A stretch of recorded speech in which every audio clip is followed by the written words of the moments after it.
Rosaline continued. Shouldn't someone be assigned to care for me? How can I possibly live here alone? The maid, with an indifferent expression, replied to her. The master gave us no orders to serve you, miss, and it looks like we'll be busy preparing the madam's room for her return.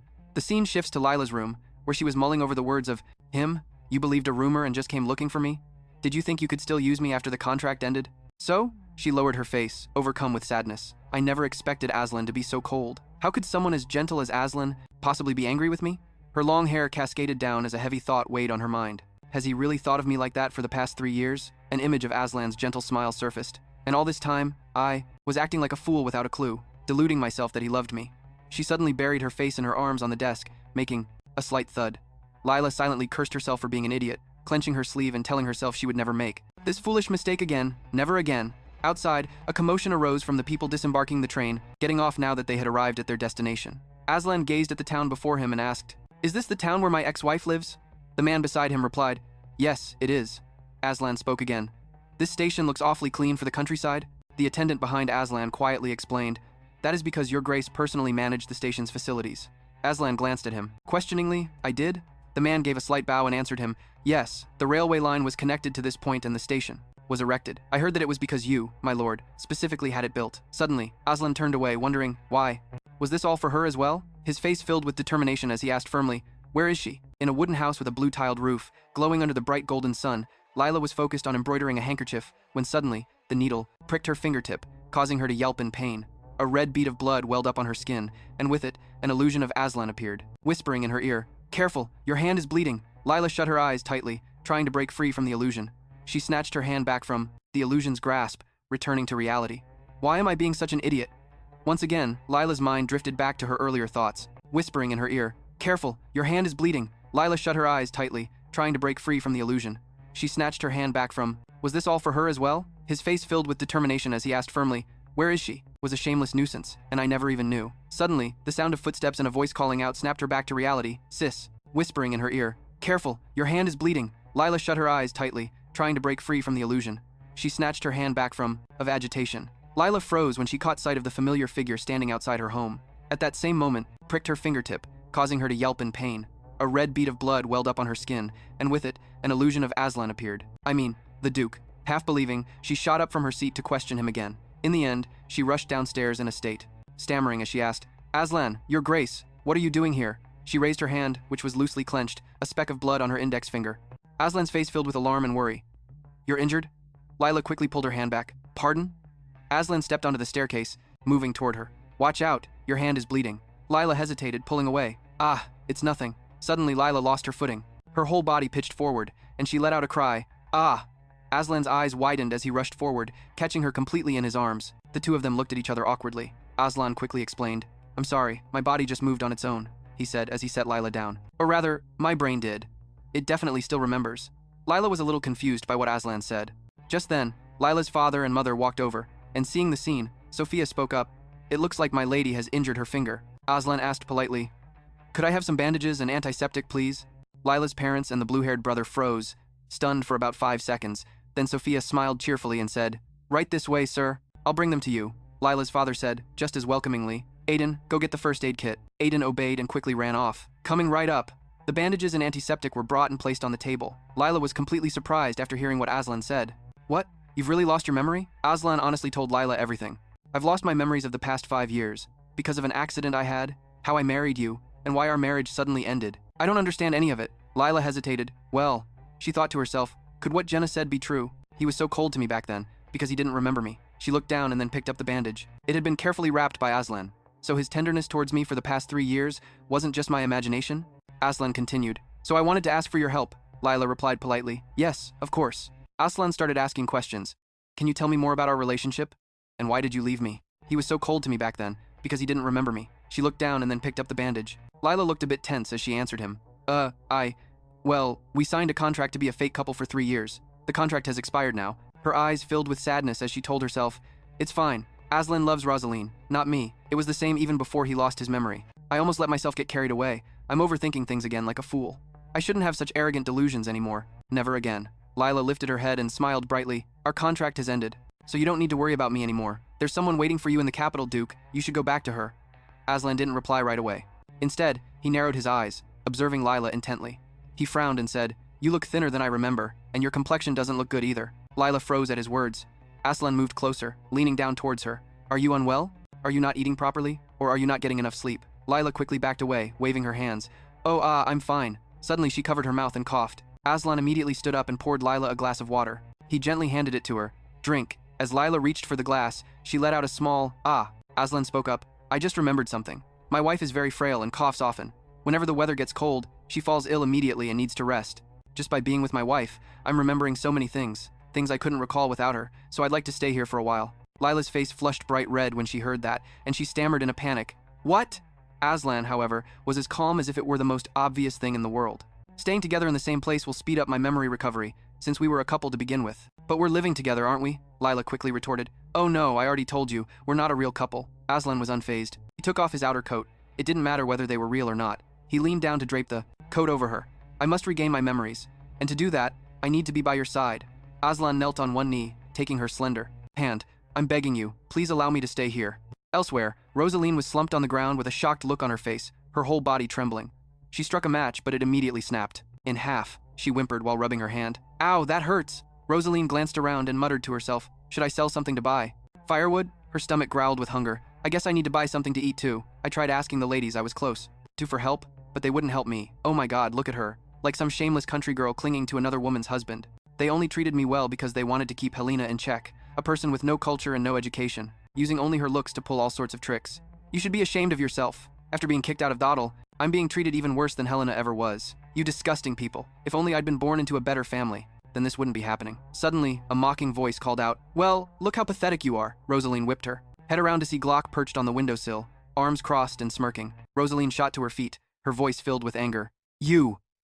Glock walked over to her. "You slapped me pretty hard last time, so why do you look so pitiful now?" Rosaline backed away in fear. She screamed, "Hey, threatening me now won't get you anything. Look at me. Just look. I've been kicked out, and now I have nothing to eat."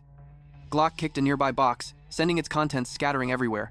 "What are you talking about?" He bent down and picked up a gemstone. Glock held it up, squinting at it with one eye. "Don't you have plenty of things to eat right here?" Hearing him say that, Rosaline's face grew even paler. A beaming Sophia asked Aslan, "Your Grace, did you enjoy the meal?" Aslan smiled and praised. The apple salad was truly delicious. Charlie, Lila, and Aiden all chimed in excitedly. "Those are apples we grew ourselves. Please try the toast with apple jam, and make yourself at home. If anything troubles you, please just let us know." Aslan replied politely. "I couldn't possibly impose on the people to whom I am so grateful. In fact, if any of you need help, please allow me to assist." Sophia nudged Lila, laughing endlessly. "How about you let Lila give you a tour? Go on, take him up to see your room." Lila felt helpless against her mother's enthusiastic matchmaking.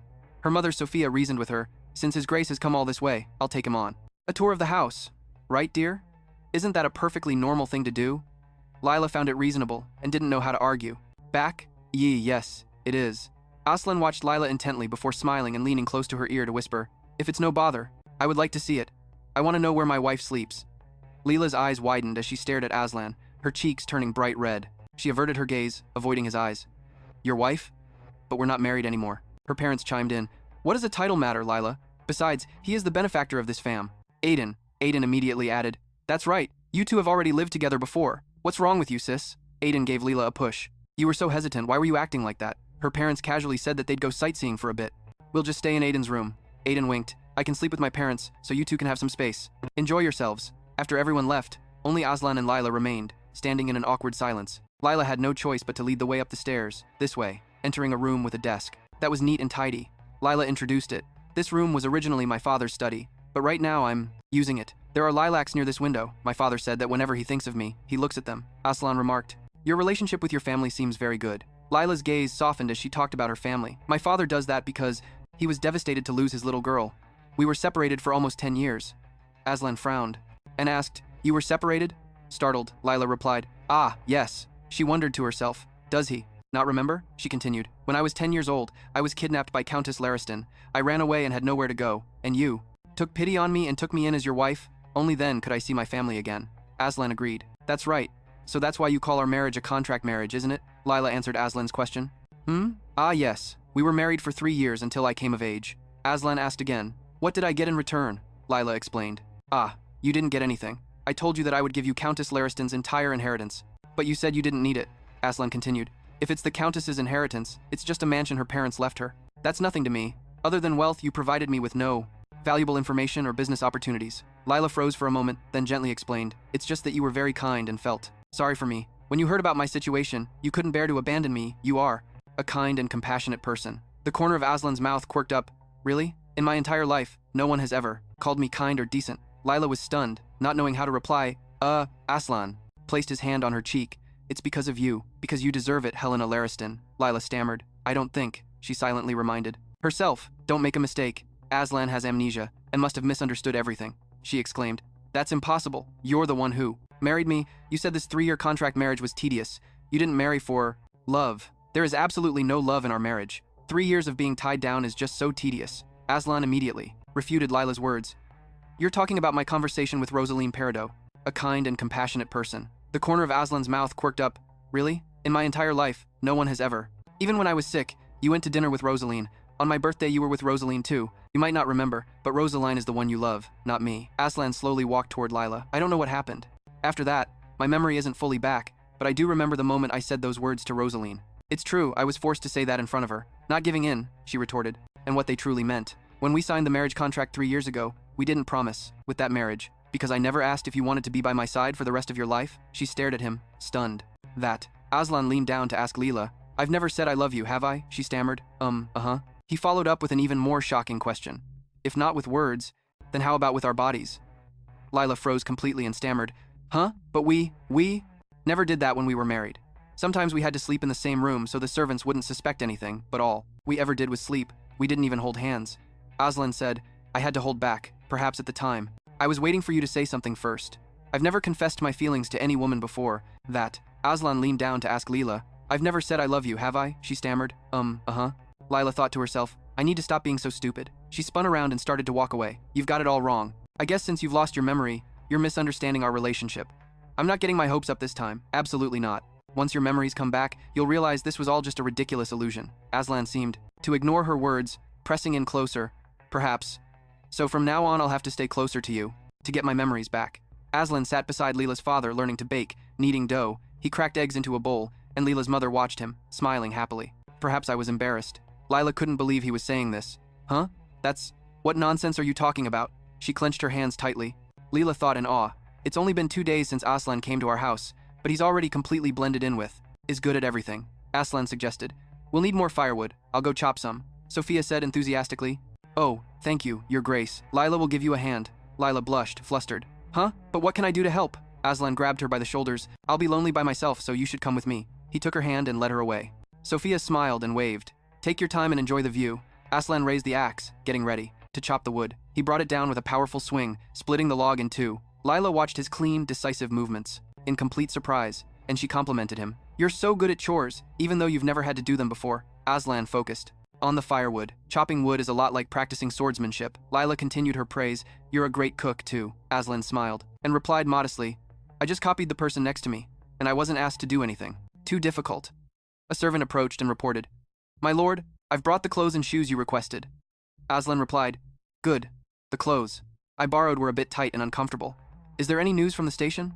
The servant immediately replied, While my lord was away, Dan Turn has been managing things in your stead. Aslan asked, Is everything at the manor all right? The servant replied, Yes. Aslan said, Good, you're dismissed. The servant bowed respectfully. Please call if you need anything. I'll be in the kitchen assisting Sophia. Aslan replied, Very well. The servant turned and walked away. Lila watched him leave as if wanting to say something, then turned to Aslan. Isn't Lady Rosaline waiting for you at the manor? If she finds out you're seeing your ex-wife after you've already divorced. Aslan replied calmly, We are still legally husband and wife. Lila was taken aback by Aslan's reply. What? I'm positive I signed the divorce papers before I left. Aslan casually took off his shirt, revealing his six-pack abs, and turned to answer Lila, You just need to know. Too difficult. A servant approached and reported, My lord, I've brought the clothes and shoes you requested. Aslan replied, Good. The clothes. Aslan tossed his shirt aside. I suppose it's because I have no intention of divorcing my wife, and Rosaline Peridot is not my mistress, but I can't seem to remember why I brought her to the estate. I'm certain the only woman I love is my wife. Besides, I still haven't taken off my wedding ring, have I? Finds out you're seeing your ex-wife after you've already divorced. Aslan replied calmly, We are still legally husband and wife. The way home, she'd heard a rumor. She recalled the other noble ladies whispering amongst themselves, speaking of which, Duke Thoddle and his wife, their divorce isn't really a surprise. I heard that the Duke's wedding ring has another woman's name engraved on the inside. They say the name Sounds like a flower. If it's a flower, couldn't it be Rosalie? In any case, it's not. The Duchess's name. At that moment, Lila, who was sitting on a nearby chair and overheard the conversation, couldn't help but wonder. Is Rosaline's name engraved on his wedding ring? He really doesn't love me at all. Back in the present, Lila looked down and asked Aslan, have you checked to see whose name is engraved on the inside of that ring? Aslan looked puzzled. There's a name engraved. Inside the ring? Lila answered immediately. Yes, and once you see it, you'll know who it is you love. Aslan took the ring off his finger and stared at it intently. Lila turned her face away, her body trembling. Aslan grinned. I see, you're right, take a look. Lila suddenly became agitated. You don't have to show me. I already know it's Rosaline's name. Aslan said her name softly, Lila. Lila froze. What? Aslan held the ring out for her to see. Alright, the inscription is your real name, Lila Violet. If you don't look closely, it could be mistaken for lilac, the flower. I suppose that's what led to those rumors. Lila took the ring, stammering, at a complete loss for words. So, Aslan beamed, a smile as bright as the sun. The more I listen to you, the more certain I am that you're the only one I love. You left your wedding ring behind. I remember yours didn't have any name engraved in it. Lila looked down, saying shyly, that's right, because we're just husband and wife in name only. Aslan sighed in resignation. Now I understand. This conclusion is a blow to my pride, but it seems that during our 3 years of marriage, I developed a one-sided love for you. Lila was stunned. What? No, that's absurd. Aslan crossed his arms over his chest and explained. Because my pride was too big, I wasted a full 3 years, hesitating, unable to confess to you. You grew disappointed and decided to leave me. I will never make that foolish mistake again. I will make sure that your heart belongs only to me until you love me the same way that I love you. Lila stood frozen, looking up at him. She thought to herself, he's never spoken to me like this before. He sounds like a completely different person. Can someone's personality change just because they have amnesia? He changed just like that? Is this the Aslan I know? Meanwhile, Rosaline was screaming her head off. Please stop! She was furious, seeing Glock sitting in front of a box full of cash stacks as he held one of them. My jewelry, dresses, and even my shoes, I sold them all and gave you the money already. What more could you possibly want? Glock sneered. You think that's enough to satisfy me? Rosaline fumed. That's all I can give you. I have nothing left. Aslan has abandoned me. Even if you threaten me with my secret, I can't give you anything more. Not a single thing. Glock suddenly stood up, threatening her. You what? He leaned in, his face close to Rosaline's. You think I came here just to threaten and blackmail you? Rosaline asked, stunned. What do you mean? Glock began to entice her. My love. If we work together, we can achieve great things, far beyond this fistful of jewelry. Rosaline trembled in fear. What? Glock took her hand. Rosaline Peridot, my love. He kissed her hand, away, her body trembling. Aslan grinned. I see, you're right. Take a look. Lila suddenly became agitated. Aslan was with Lila in the garden on a sunny afternoon. Just then, Aiden brought a plate of delicious pastries to him. Your Grace, I sprinkled some cinnamon on the apple pie. I hope you like it? Aslan smiled shyly and replied softly. Please just call me Aslan. I love cinnamon. He took the plate and said cheerfully, Thanks, wifey. I'll enjoy this. Lila smiled, satisfied, and laughingly reminded him to just ask if he wanted more. Aslan recalled a moment when he and Lila were talking. Back then, Aslan had resolved that he would definitely make his wife's heart turn to him. Meanwhile, Lila glanced over at Aslan. I still can't get used to it when Aslan says things like that. Has his memory loss confused him about something? Just then, he turned back to look at her with an affectionate gaze. This looks delicious. You should try some too, my lady. The golden, fragrant pastry. Aslan savored it with delight. Seeing that, Lila couldn't help but smile helplessly. The way he's offering me apple pie with cinnamon really proves he's lost his memory. Staring at the slice on the plate, she thought, I'll enjoy this. Lila smiled, satisfied, and laughingly reminded him to just ask if he wanted more. Aslan would always quickly remove any cinnamon dishes from my sight. Lila smiled and replied to Aslan in a sweet voice, Thank you, your grace. I'll enjoy it. But then Aslan lifted the plate high so that she couldn't reach it. Aslan held the plate up high and leaned in towards Lila. It seems you don't like this, do you? Being face to face with Aslan at such a close distance made her a bit flustered. Noticing that, Aslan simply continued in a soft voice. He looked at her and went on. A few days ago, you ate the apple pie so deliciously, but if this one is different from the one that day, then it must mean you don't like cinnamon, right? You don't like strong scents. Your nose is sensitive, isn't it? Lila stammered shyly. That? How? Have you remembered already? He felt awkward too and pulled his hat down over his face. No, it's not that. I just know. By looking carefully at my wife's expression, I can tell. Aslan put the pastry down and gently took the hat off. I didn't forget. Not a single moment I spent with you. He put her on the spot, asking, Does this mean I've remembered? So it turns out I knew about this before. Lila stammered shyly. Yes, you knew so well that it surprised me, because Aslan has always had a great memory and is so thoughtful to everyone. After hearing that, he glanced at her smugly. Oh, have I? Lila, suddenly flustered, rushed to explain again. No, isn't that right? Since your memory is so good, you never forget anything you've heard just once. Aslan approached her and said softly, I'll remember it if it's important information, but I won't remember things I don't care about.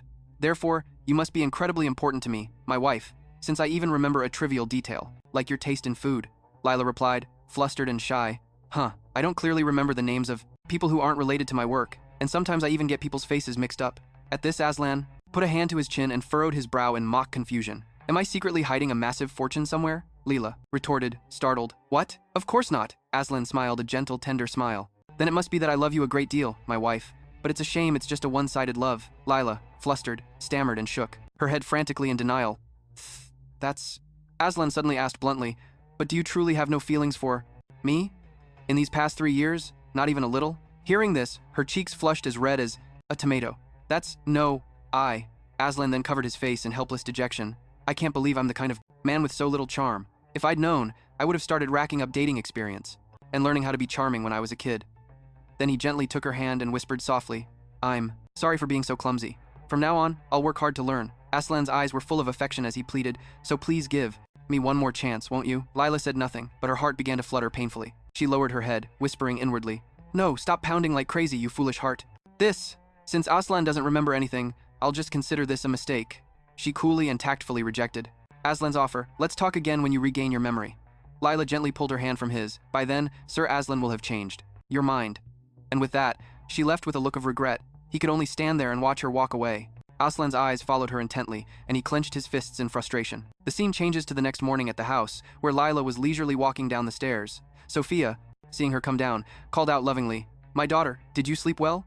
She gave a warm smile. Just a moment, sweetheart, breakfast is almost ready. Lila went over to Aiden and asked gently, Did everyone sleep well? He looked up eagerly and asked, Sis, can I ask father if we can have meat today? Just then, a familiar voice spoke from behind her. Did you sleep well, my wife? Lila reflexively turned her head and saw Aslan casually carrying in some firewood. As he came inside, he asked warmly, It's still chilly in the mornings and evenings, isn't it? I hope you weren't cold last night, she replied. Awkwardly, I was fine, thankfully. Hearing that, Aslan beamed with satisfaction. I was worried you might be cold, so I burned a lot of extra firewood. There. He was even looking at her with a doting expression. I still remember how frail you were, so I often had to take care of you. Those words made her heart flutter and skip a few beats. She casually walked to the dining table, pulled out a chair and sat down, not paying it any mind to those words. If I remember those days, I'll only be the one who gets hurt. Just then, an announcement was heard from outside the door. Newspaper here. Lila volunteered and stood up. I'll go get it. Seeing this, Aslan asked cheerfully, You're going out dressed just like that? She casually shook her head and replied, It's fine, I'll only be gone for a moment. Aslan casually grabbed the jacket on the chair. Wait a moment, madam, I'm just borrowing this for a bit. Mother. But Lila had already dashed out the door. Aslan managed to catch up to her, then he gently draped the jacket over her. Put this on before you go out. Lila blushed shyly and timidly said, You really don't have to. It's already early summer. Aslan still gently advised her. You just got over a cold. You need to be careful. This surprised her for a moment. Huh? How did you know that I recently had a cold? This question stunned Aslan for a moment. He unintentionally recalled a memory from before and said, I just had a vague feeling. I think I heard it somewhere. Lila asked again, her eyes wide with astonishment. Heard it where? Just then, a voice called out to her from outside. Lila! It was Han, arriving on horseback. To see her with a cheerful face. Good morning. It seems you have a guest. Lila reached out to take the newspaper from Han. Good morning. Han, thanks again for today. He smiled happily. It's nothing. I'm very happy to be able to come to the Violet Estate to see you, Lila. But that sight made Aslan practically see red. If you're here to deliver the paper, you should just deliver the paper and not approach a customer with improper intentions, right? Hearing those words, as sharp as a knife, Han became a little frightened. Yes, sir. Aslan approached with a gloomy face and issued a warning. No matter how beautiful the customer is, it's really irritating to see her get hit on right in front of her husband. Han trembled, replying in fear, I have no words to express this awkwardness. I'm sorry, I didn't know you were her husband. Seeing this, Lila blushed, stunned. Han, thanks again for today, he smiled happily. It's nothing, I'm very happy to be able. Even after Han had left, Aslan still stood there with a thunderous expression. Seeing Aslan still glaring intently after Han, with daggers in his eyes, Lila asked, What on earth are you doing? At that moment, Aslan and Lila were standing, face to face, having a small argument. You shouldn't approach a customer while you're working. What is he saying? Han exclaimed, trembling in fear. I was out of line. Immediately after, he quickly rode away. What you did was scary for him. He leaned forward slightly and then put his two hands, for personal reasons, and give them flirtatious looks. That's unprofessional. She immediately grew indignant and shouted, Even so, to prevent future trouble. Of course I understand that when someone sees a beauty like you, controlling their eyes and their composure isn't easy, which is why I didn't lay a hand on him. Lila's jaw dropped as she heard this, thinking, How can he say such things without batting an eye? Lila, with eyes heavy with sorrow, across his chest, A beautiful woman like yourself tends to attract pests, so I must deal with them decisively from the start, this kind of person. During our entire marriage, Aslan was never wary of other men approaching me. On the contrary, I is the one who's jealous. Aslan is every woman's ideal type after all. She then lowered her head hesitantly. Another day for sure. After hearing that, he immediately looked at Lila in alarm. What did you just say? She was so embarrassed her cheeks flushed red. Looked at Aslan. Is it because he has amnesia? He originally wasn't. Similar, but different. How am I different? It was difficult to explain, and the atmosphere became tense. He fell silent. Aslan pointed to the stone bench. What kind of person was I in the past? Tell me in detail. Then Lila summoned all her courage, held her head high, and looked at Aslan. You don't seem like the Aslan I used to know. But Lila was a little hesitant. After a moment of silence, her eyes looked down as she began to think about what had happened. In the past, you were a thoughtful, gentle, and affectionate person. You were also friendly with everyone and liked to share. If the people had a bad harvest, you always helped with rice and grain. Every year, you supported the poor in refugee camps and the slums. You did those things, without missing a single year. It was so noble, but you never boasted about it to anyone. Seeing Lila's happy face, can you? To recover my memories. It's best to hear about things that happened in the past, and you were the one closest to me. But that's just them taking care of it beforehand, to save on taxes and avoid being audited by the imperial family. She maintained the smile on her lips, clasping her hands together. You wouldn't ignore pitiful people or animals you came across because you're so compassionate. He looked away. Then a thought suddenly flashed through his mind. This is a surprise. I'm not the type who likes animals, and I've never felt pity for anyone. So I used to act like that. Did I want to make an impression so badly on this woman? What a ridiculous act. Her eyes believe that I am the kindest, most compassionate person in the world. I'm afraid I'll shatter that belief. Smiling brightly, Aslan glanced aside and thought to himself, she seems to think that the charity work wealthy businessmen do is out of the goodness of their hearts. I thought that, but my efforts over the past 3 years were for nothing. All the kind thoughts in his mind vanished, and he blurted out, surprising her. You've been fooled. I was just pretending to make you think that. Lila clutched her coat. Huh? Aslan started to explain with a hand gesture. My core values couldn't have changed completely in just a few years. I just put in a lot of effort to win your affection. Lila, flustered and blushing furiously, shouted, What are you talking about? You can't even remember, so don't just make assumptions like that. Then Aslan quickly voiced his thoughts. I know myself best. I'm the kind of person who deceives others to get what I want. For the past 3 years, because I was afraid you would leave me, pretend to be the person she imagines. Would she like me then? Maybe I. Are you disappointed? Hearing this, Lila stood there stunned, her mouth slightly open and sweat beading on her face. In her mind, 2 images of Aslan. I deceived you, and yet I still lost you. Now, I want to live honestly. Hearing these honest words from me, hesitantly spoke up. Even if it's true that you were deceiving me, I still think you're a good person. Aslan, feeling a weight lift from his shoulders, stared at Lila with intense focus. Why? Do you think so? She frowned slightly, placing a hand over her heart, doing things to make a good impression. Appeared, smiling brightly. I always thought he was so confident and amazing, but who is this? Who is the man standing in front of me? She fidgeted, and then, he gritted his teeth, his warm expression faltering. So now I'm supposed to admit that I once loved her? Lila quickly shot to her feet. Stammering slightly, she said, I only said that because you keep calling yourself a bad person. To me, whether it was 3 years ago or now, Aslan is a good person. Nothing has changed. Then Lila suddenly bolted from her seat and ran off. He remained seated, watching her, the woman who believed in him so much, and a contented smile spread across Aslan's face. At the same time, he thought to himself, just being able to love her is enough to make me happy. In another scene, in a castle, Rosaline's cry rang out. What do you mean by that? You're going to make me the Duchess? Aslan doesn't love me. He already abandoned me. So how are you going to make me the Duchess? Glock, with a... Doesn't that make you a good person to someone you like? You act that way because you care about and respect them. Rosaline lowered her voice. A secret? He put his hands in his pockets and smiled gently at her. If I use that secret to threaten him, you could become the Duchess. Overcome with curiosity, she hesitantly asked, What? What is the secret? Glock pulled Rosaline closer, but she still hesitated slightly. But they ended up standing extremely close, and Glock whispered, leaning his head right next to her face, Do you know the Duchess's true identity? An image of a woman with a hidden face appeared. The woman is not actually Helena Lorestan. Rosalind was shocked and panicked. What? So he stood under the sunlight peeking through a crack in the door and said softly, Her real name is Lila Violet, the daughter of a lowly commoner. Hearing this, her shock doubled. She shouted, A commoner? Images of Lila from childhood to adulthood appeared. Yes, she entered the Lorestan household at 10 years old and has been living under the false name of Helena. She placed a hand over her mouth, utterly horrified. Does Aslan know too? Glock dropped his hands to his sides and looked into her eyes. He knew everything and still married her, which is why... This is advantageous for us, Rosaline asked doubtfully. Advantageous? A scene of Aslan and Lila together appears. He leaned close to her ear. Even if Duke Thoreau doesn't find out, Helena, no, Lila, Violet will absolutely never be able to live in peace. And you know how much Duke Thoreau cherishes his Duchess. Would he just stand by and watch that woman get hurt? If I exploit this weakness, I can make you the Duchess.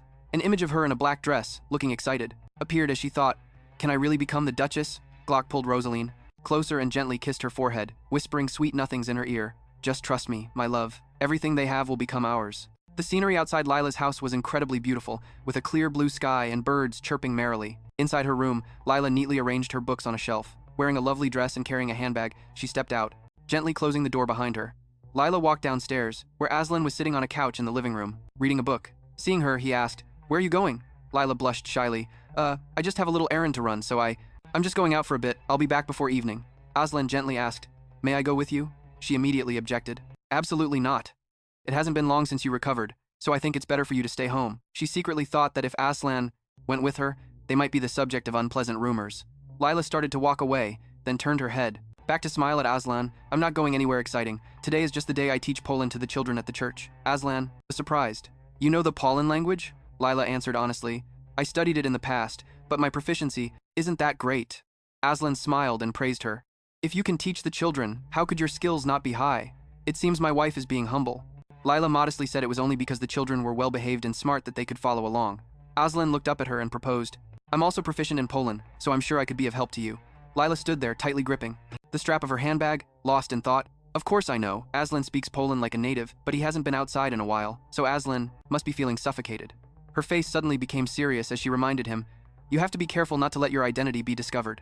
Aslan, seeing she had agreed, smiled brightly. "I know." He immediately stood up to get ready. Lila stood there, her heart fluttering with anxiety, feeling worried and suddenly very uneasy. No matter how common his clothes are, his aristocratic nature will still show. Can we really make this trip without any incidents? Outside, the scenery was much more bustling and lively. Lila and Aslan were dressed in the simplest of clothes, wearing wide-brimmed hats. The two of them walked side by side. A kind-faced old woman greeted her. "Good morning, Lila. Are you off to teach the little ones?" Lila politely greeted her back. "Good morning, ma'am. Is Jody here already?" The old woman chuckled. "He showed up as soon as the sun rose. In the past, I'd tell him to study and he'd always run away. It seems you're a wonderful teacher, Lila. But the person standing next to you, who is he?" Lila gestured toward Aslan and introduced him. "He's a guest staying at my home." The old woman smiled in praise. "The two of you make a lovely couple." Lila's face flushed red as she waved her hands dismissively. "He is a treasured guest, but it's not what you're thinking, ma'am." She quickly whispered into Aslan's ear, "Let's hurry." And with that, she bolted. Aslan stood watching her, then smiled to himself, finding her incredibly cute. After running for a bit, Lila stopped, panting for breath. Wiping the sweat from her brow, she looked up at the glaring sun. "Whew, it's not even summer yet, but it's so hot. It must be because I was rushing." Aslan was already right behind her. "Let's rest for a moment before we go on." The two of them sat down on a bench. Aslan took off his hat and began fanning Lila. She asked in surprise, "What are you doing?" Aslan smiled and asked in return, "Don't you feel cooler?" Lila's face turned as red as a tomato as she nodded. Aslan said cheerfully, "I told you that I would help you." Lila thought to herself, "I felt it earlier too. It's like he's become a completely different person. Aslan is like a child right now." She found herself staring at Aslan, and then their eyes met. Lila shyly whipped her head away. "I don't hate it, but..." Eventually the two of them arrived at a respectable-looking schoolhouse. The moment the children saw Lila, they rushed out, beaming as they threw their arms around her. Teacher Lila smiled brightly and asked, "How are all of you?" The children scrambled to answer, "We're great. I finished all my homework." "Me too." One of the children turned, saw Aslan, and asked curiously, "Huh, who is that? I've never seen him before." Lila bent down and patted the boy's head. "He's teacher's guest. Is it okay if he listens in on the lesson with us?" Aslan walked over to introduce himself. "My name is Aslan." The two children looked at each other in silence for about 2 seconds, then they both smiled brightly. Yes ma'am." The lesson began, and Aslan sat below, watching attentively as Lila taught with passion. He found it hard to understand. Is it just because the children are well-behaved and smart? I don't understand why she lacks so much confidence. Even though she's the Duchess, she still puts herself down way too much, as if she's used to it. Seeing Lila like this, a large part of his memories started to come back. "Before we got married, I often had a dream. A strange girl would appear in my dream, but after finding that woman in real life, I quickly realized it was her from a different lifetime, not just a prophetic dream. So these two memories are different. However, if I assume there was a past life, then all the chaos I've been through can be explained." He recalled his conversation with Damien. "We held the wedding at the abbey where my mother passed away, right?" "Pardon, my lord. What are you saying? The dowager is still alive. Then where did I meet the former duchess?" Now Aslan's eyes. "So these two memories are different. However, if I assume there was a past life, then all the chaos I've been through can. In my past life, or this one, the person I love isn't Rosaline Peridot, but Lila Violet." Suddenly, a child tugged on his sleeve. "Hey, what's your relationship with the teacher?" Aslan was stunned and silent for a moment, became vacant. "Even though my mind is still a complete mess, there's one thing I know for sure." He clutched his chest. He smiled warmly and said, "If you promise to keep a secret, I'll tell you." Aslan leaned down and whispered in the little girl's ear. Smiling so brightly, she wondered what the two of them were talking about. In Mejet's private room, a shout echoed. Damn it! Mejet clenched his fist and slammed it on the table. Aslan Thodeo, I should have dealt with him for good back then. It was a mistake to entrust the job to a useless fool like you. You can't even get one simple thing done. Knowing Aslan Thodeo, he should have already suspected our rivals were the culprits. But why hasn't he taken any action yet? What is he plotting? Suddenly, there was a knock at the door, and Mejet shouted in annoyance. Who is it? Glock pushed the door open and smirked. Well now, you seem awfully angry. It looks like I can help you with that. What do you say? Aslan shot up in a rage and yelled, How did you get in here? But Glock was completely unfazed by his anger and calmly walked forward. You don't need to worry about that. You're the one who masterminded the hit on Aslan Thodeo, right? Aslan looked like he'd been struck a nerve, stammering as he tried to stay calm. What is that supposed to mean? Glock gave a slight smirk, looking like he held all the cards, and reminded him, if you're going to hire people, you should at least tell them to keep their mouths shut. He recalled sitting in a tavern when he happened to overhear one of your soldiers bragging. I got an offer from Mr. Mejet this time. The soldier's friend happily chatted back, as expected from a great family. So what did he offer you?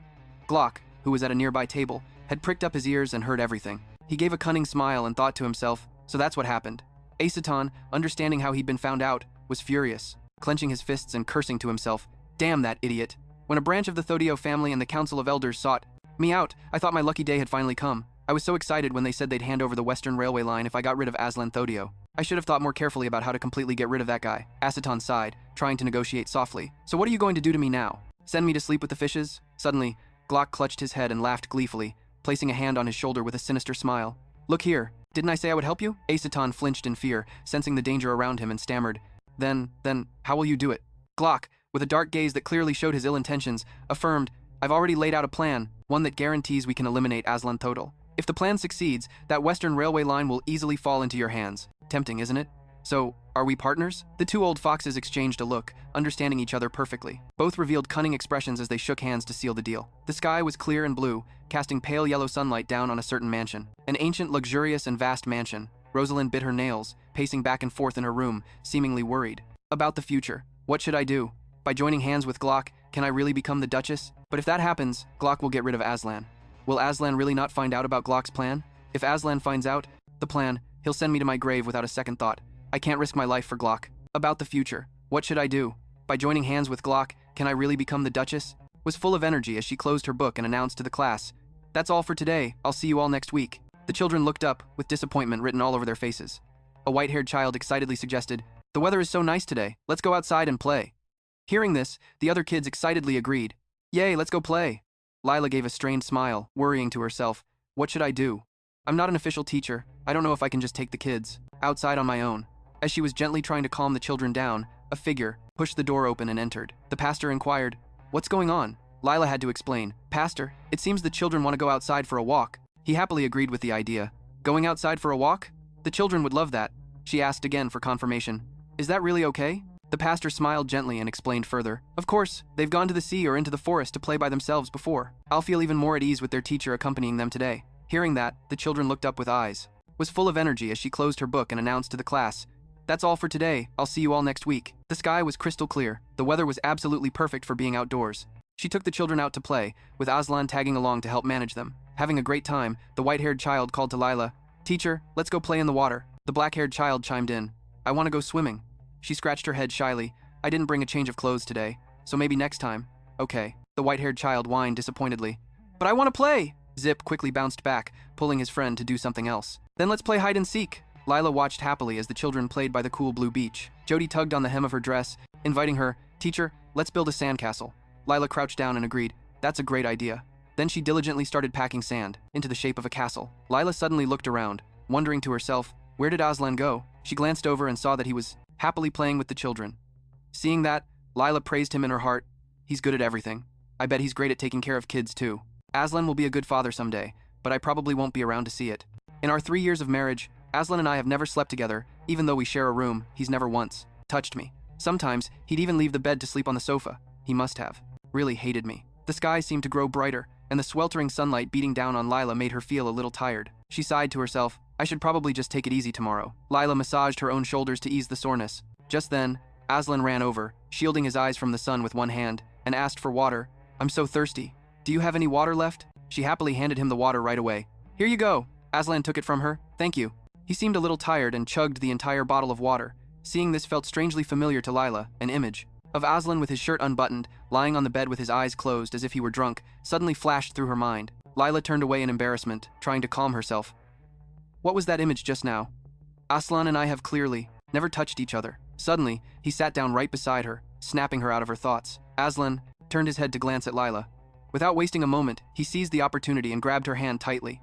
Lila was taken by surprise and looked up, their faces just inches apart. As her heart pounded in her chest, a clear sign of her fluttering feelings, she stared at him with wide eyes and thought in a daze, "It's probably just me. I'm the only one who's breathless with a racing heart and a tightening chest." Just then, Lila broke the awkward silence.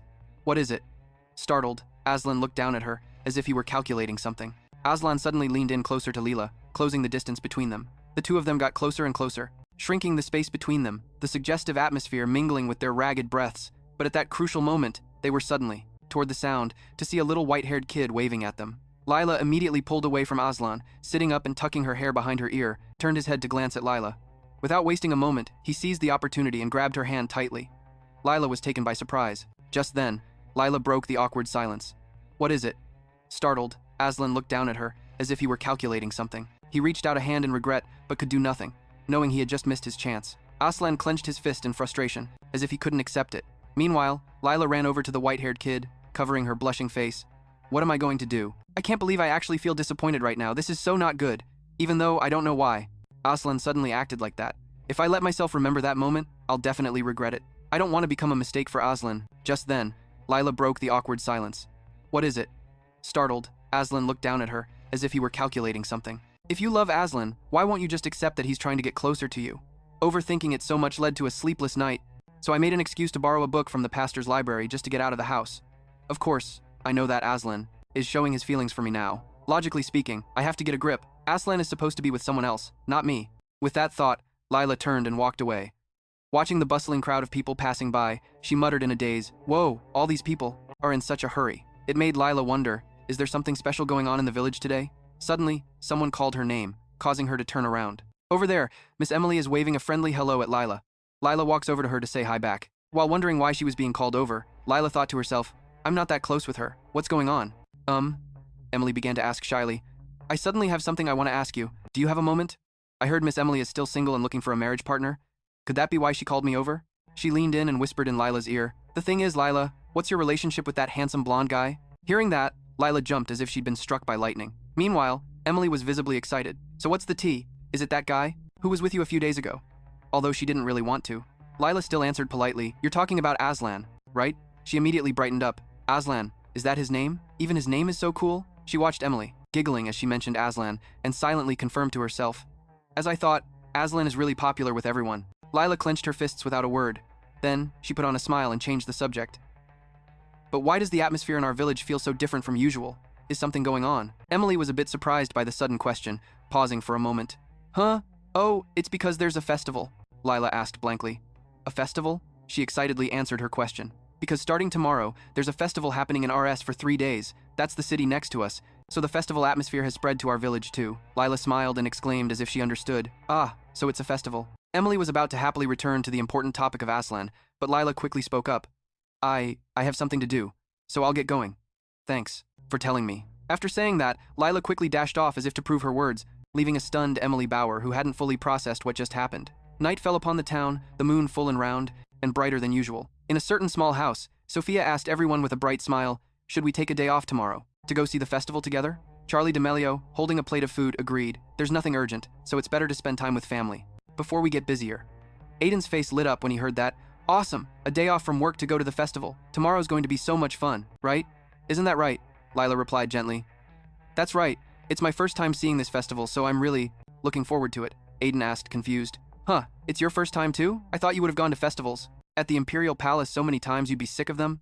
She was startled when she heard this and explained, "Yeah, but never one like this." Lila thought to herself, "I've attended festivals organized by the royal family before, but compared to a real festival, that place was nothing more than a social gathering for nobles." She enjoyed the food on the table as Aiden turned away. He smiled and turned his gaze to Aslan, asking, "Then perhaps it's the same for you, Your Grace?" He nodded in response. "Yes, I have also never participated in a festival like this." At the mention of the festival, Aiden became incredibly happy, smiling brightly. "It's the first time for all three of us. Let's try all the games at the festival." Aslan asked again, hesitantly. I can also go along? All three members of Lila's family froze solid, with question marks popping up over their heads. After a moment, Sophia stated as if it were obvious, of course, you have to come with us. He sighed and explained to everyone, I thought since you were all visiting family, that I wouldn't be going along. Charlie L.A. also spoke up, treating it as a matter of course. Of course you have to. Coming with us? We're living under the same roof after all. Aslan was dazed for a moment, as if processing the sudden warmth, thinking this was the first time he'd ever felt this way. He fidgeted with the fork in his hand, lost in thought. Finally, Aslan asked again for confirmation, Can I really join you? Lila's three family members answered in unison. Of course you can. Lila also chimed in encouragingly. It's more fun with more people. Aslan's jaw dropped, as a wave of emotion swelled in his heart. He covered his mouth, feeling the warmth of this family bond. So this is what it feels like, to be this warm. The moon rose high in the late night sky, its bright light shining down on the small house as a figure opened the door and stepped out. Aslan went outside to meet the guard waiting for him. My lord. He immediately asked about the situation at the royal palace. Has anything happened? The guard replied hesitantly, Well, nothing major has happened for now, but... Aslan waited patiently, and the guard presented a letter, reporting. A letter arrived for you, my lord, but the sender. It's Rosaline Peridot. He clenched the letter after reading its contents. I have something I must discuss with you. It's very important, so could you secretly come meet me? I await your reply. The guard glanced worriedly at Aslan's expression. He crumpled the letter in his hand and said angrily, How shameless.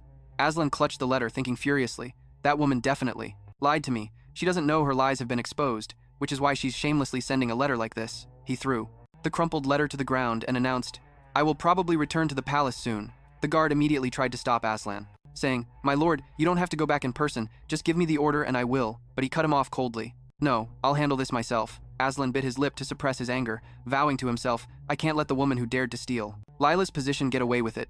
She must pay the price for her insolence. The bright sun shone on the house on the day of the festival. Sophia was doing Lila's makeup in front of the mirror. She swept a brush across Lila's cheek to blend the powder. Once she felt everything was perfect, Sophia announced, All done. You can open your eyes now. The makeup made the already beautiful Lila even more gorgeous. Lila praised her. I think this is my favorite look out of all the styles I've ever had. Sophia, standing beside her, chuckled teasingly. Oh my daughter is such a flatterer. Now let's go downstairs. Everyone is waiting. Lila walked downstairs to her father's astonishment. Oh Lila, you're so radiant that I can barely keep my eyes open. Idol also gave a thumbs up in agreement with his father. Sis, you look so pretty. For real, you look so different from your usual self, huh? Lila replied modestly. You're all flattering me too much, but her little brother didn't stop with the compliments. It's not an exaggeration. You're really pretty today. Aslan thinks so too, right? He of course agreed, replying, Yes, you look very beautiful. The clear blue sky and the high sun made the day hot. The festive atmosphere bustled on every street. Sophia smiled, linking arms with her husband and suggesting, So shall we start looking over there? Lila's father, indulging his wife, happily replied, All right. They stopped by a jewelry stall. Sophia picked up a necklace to put on Lila. This one is so pretty, it suits you perfectly. Lila smiled at her. You think so, Mom? Hearing this, Sophia asked joyfully, Should I buy you one? Lila immediately refused. Oh no, that's okay, I wouldn't use it. Aslan witnessed the entire sweet mother-daughter moment. Embarrassed, Lila gave Sophia an awkward smile, always reminding herself not to be a needless burden on her family. She was stunned when she noticed a sparkling bracelet at a stall, silently exclaiming, That bracelet is so beautiful. But immediately after, Lila remembered her own resolve and shook her head. She ran off to another spot to take her mind off the bracelet, a scene that Aslan happened to witness. The sky remained a crystal clear blue, and everyone was excitedly watching a clown perform, filling the air with laughter. Lila looked around, wondering, where did Aslan go? Finally, she saw his figure at a stall and ran to his side, asking softly, Aslan, what are you doing there? He was holding the bracelet in his hand, and upon seeing it, she spoke up, Did you buy that? Lila glanced at all the things Aslan was holding and wondered, Aren't those all the things I looked at? Surprised and concerned, she asked, You bought all of this? Don't tell me you bought everything that caught my eye? He nodded in confirmation, then mused to himself, I accidentally bought everything. I've never done anything like this before. Will my lady feel burdened? Suddenly, a voice cut their conversation short. Oh, there you two are. Your mother and I have to go home now. We've got work tomorrow. Sophia also chimed. In agreement. That's right. Lila glanced at Aslan with a hint of regret. I wanted to ask why he bought all of those things, but, she replied to her parents, Okay, let's head home then. But Lila's father, catching on, quickly said, You two should stay and enjoy yourselves. A bit longer? There's a lot more fun to be had at night. Aiden naively turned and asked, 2 people? Why 2? There's my sister, me, and the Duke. So that should be 3, right? The 2 adults, getting the hint, dragged him away with them. Lila's father didn't forget to say, We're leaving now. Sophia also added, Have fun, Lila. In the end, the parents left the 2 of them standing there in a daze. Aslan was the first to speak. Shall we enjoy the festival a little longer? Lila agreed. Yes, I'd like that. Orange sparks shot up, standing out against the night sky. Couples danced together in the flickering firelight. Lila was happily mesmerized by the romantic scene. Aslan took the initiative, asking, "Shall we dance?" Caught off guard by the sudden request, she couldn't react in time. Huh? He repeated his invitation. "Anyone can dance here. Please, dance with me." Lila nodded, extending her hand. Into Aslan's. Yes. The two of them began to move to the sweet music. He gently and carefully told her, "Just move. However you wish. This isn't a high society ball." Lila gave Aslan a bright, happy smile, turning on her heel as she moved, with the rhythm of the music. Lila placed her hand on his shoulder to begin the dance, feeling too shy to know where to look. Downward. Aslan placed his hand on her waist and gave it a gentle squeeze. He lifted Lila to complete a dance move. She smiled brightly, overjoyed by this beautiful and romantic moment. The radiant smile from Lila stirred Aslan's heart. He smiled back at her. They looked at each other, filled with joy and happiness. Meanwhile, Rosaline was scowling, annoyed and impatiently thinking, "Why hasn't he answered me?" Aslan Block opened the door and stepped inside, startling the restless woman. Rosaline backed away, asking cautiously, "What is it?" He gave a sinister smile as he announced, "I've prepared everything needed for the plan. The only thing that matters now is how much Aslan Total has remembered." "Do you have any idea?" Rosaline worriedly tried to figure out what to do. If he's remembered everything, then he will return to the Imperial Palace with Helena? But they still haven't come back, so maybe he hasn't remembered everything yet. Hearing that, Block suddenly spoke up. "That makes things difficult. Only when that guy regains all his memories and comes to love you deeply, milady, will our conditions be met. I guess I'll just have to help him remember faster." Lila was chilling on a stone bench, as if waiting for someone. There. She wiggled her fingers and toes, thinking to herself, "Even though my leg is a bit sore and uncomfortable, today is truly a perfect day." Suddenly, Lila saw Viscount Landspike drop a handkerchief right in front of her, a white one with a red border lying still on the ground. Lila shot up and called out, "Excuse me, sir?" The man turned around and asked blankly, "Is something the matter?" She picked up the handkerchief to return it to him. "You dropped this handkerchief." He took the handkerchief and politely expressed his gratitude. "Oh my, I didn't even realize I dropped it. Thank you, milady." Lila gave a small curtsy and smiled. "There's no need to be so formal, Viscount Landspike." He smiled and inquired, "Pardon my forwardness, but may I ask which noble family you belong to?" "I only ask because I wish to send my thanks properly." She seemed a bit flustered for a moment, then replied, "Ah, I live in the nearby Elogood district. My family isn't large enough to be called a noble house." Hearing this, he quickly replied, "I assumed you were a young lady from elsewhere, here for a retreat." Lila shook her head and denied it again. "No, that's not it." Viscount Landspike smiled and tried to continue the conversation. "Ah, well then." But a cold voice cut in. "What is going on?" Aslan stepped in front of Lila, creating a barrier between the two. Viscount Landspike, sensing his overwhelming aura and unhappy expression, stepped back to explain, "This young lady picked up my handkerchief, so I was just offering my thanks. That's all," Aslan replied, his face clearly clouded over. "Isn't that taking a bit long for a thank? If you have nothing more to say, you can be on your way." His aura flared aggressively, as if he wanted to start a fight, making Viscount Landspike flinch. He gave a polite bow and made a hasty retreat. "I'll be going right away." Aslan kept his intimidating aura up, watching until Viscount Landspike was gone. Standing behind him, Lila said hesitantly, "Thank you for stepping in," but to say all that, Aslan turned back to confront her. "Do you have a thing for picking up handkerchiefs? Or something? Just like before, it's happening again now? You just keep picking up handkerchiefs for other men, don't you?" Lila stood there, completely stunned by his reprimand, thinking, Aslan is being so stubborn. But those words Aslan just said. "Aslan, have you regained all your memories?" That thought made Lila immediately ask in a panic, "Aslan, what did you just say?" This time it was his turn to be confused. "Huh?" But Aslan didn't understand what she meant and pondered to himself. "I guess she doesn't like this jealous side of me." He replied, "I didn't say anything?" This left Lila just as confused, questioning everything. Why would he suddenly say it was nothing when he obviously remembers? She didn't beat around the bush and asked him directly, "You've remembered, haven't you? You just said it yourself, about the last time I picked up a handkerchief. For me.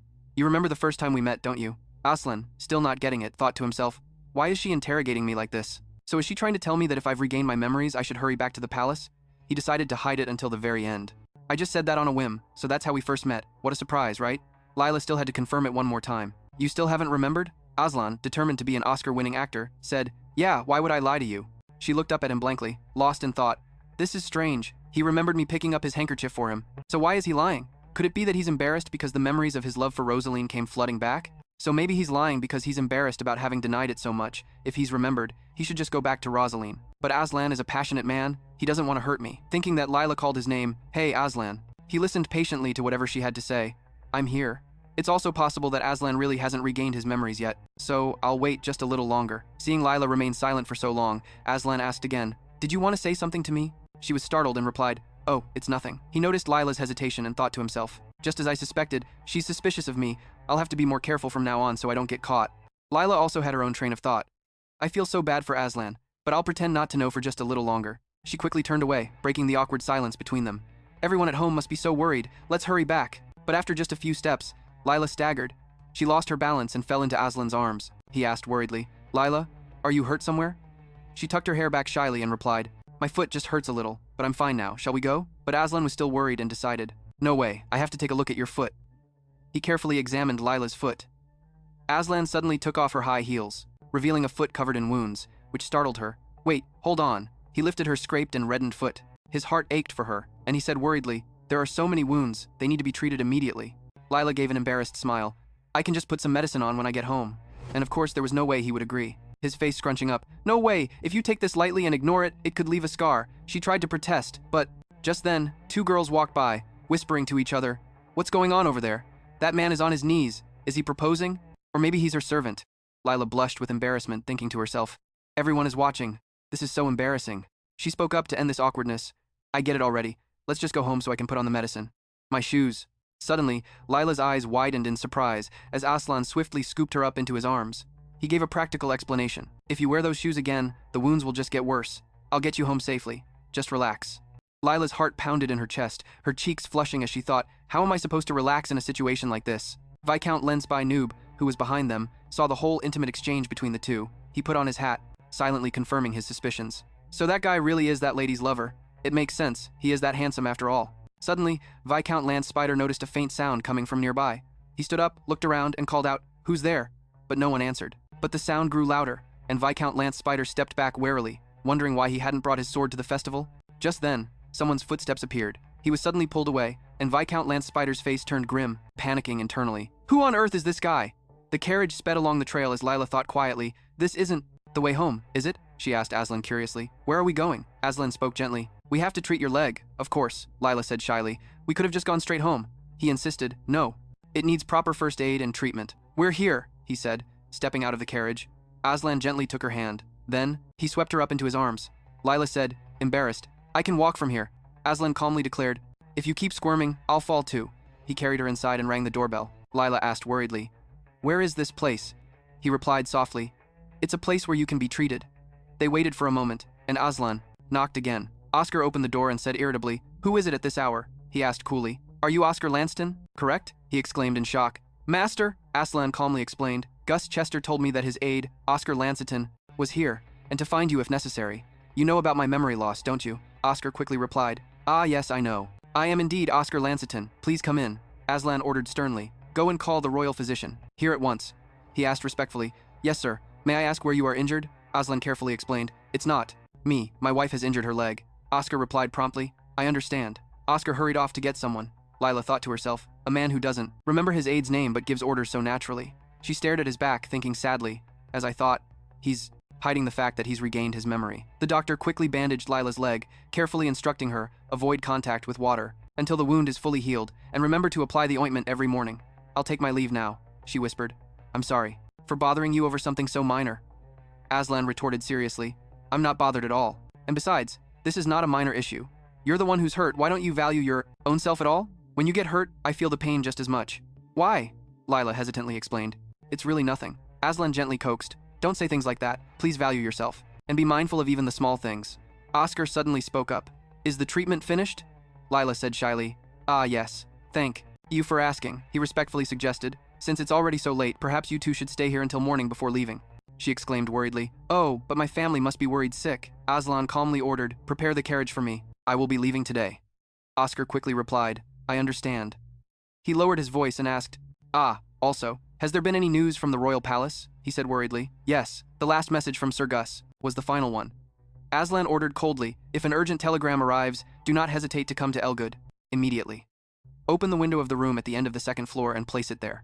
Don't waste time wondering whether you need to inform me or not. I will be the one to judge. Oscar replied respectfully, yes sir. He turned away and said gently, let's wait for the carriage. She silently wondered, he's still the same as before. Does he really have amnesia? At the gate, Aiden called out happily, Dad, Mom, Big Sis is back. Sophia said joyfully, Lila, welcome home. Lila asked in surprise, were you all waiting outside this whole time?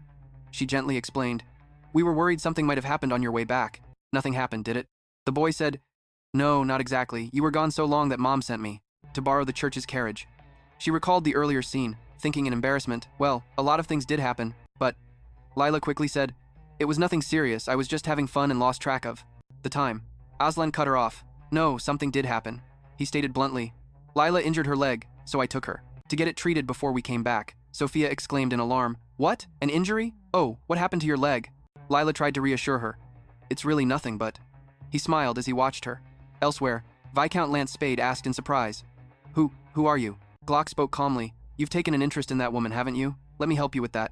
He recounted sadly. To be honest, I fell for her at first sight, but the man with her seems to value her a great deal, so I probably don't stand a chance with her. So your help would be useless. The man said casually. Is that so? That's quite different from what I know. The truth is, those two aren't in love. Viscount Lance Spade asked in shock. Huh? How can that be? Glock calmly explained. That man was in an accident and is currently suffering from amnesia, but I think when he regains his memories, he'll return to the person he truly loves, he stammered. So then? The man sighed. That woman is quite pitiful, isn't she? She doesn't know that her ex-husband never loved her in the first place. He's only approaching her to regain his lost memories. Viscount Lance Spade asked indignantly. What did you say? That man is just intentionally getting close to her? Oh wait, they were married before? Glock calmly informed him. That's right, but it's no different than being divorced now. He cried out angrily. What else did you say just now? The man said nonchalantly. Intentionally getting close. You ask? I believe that's exactly it, because those two were famous for hating each other, but they don't look that way now. Do they? That's proof he's using her. Viscount Lance Spade asked. But are you sure he has amnesia? It's also possible he's already regained his memories. Glock stated calmly. Confirming that is simple enough. He then whispered a plan to him. Glock said leisurely. This method should work, right? All right then, good luck. I truly hope you find happiness with that woman. Viscount Lance Spade asked curiously. Why are you helping me this much? Today is the first time we've ever met. The man said casually.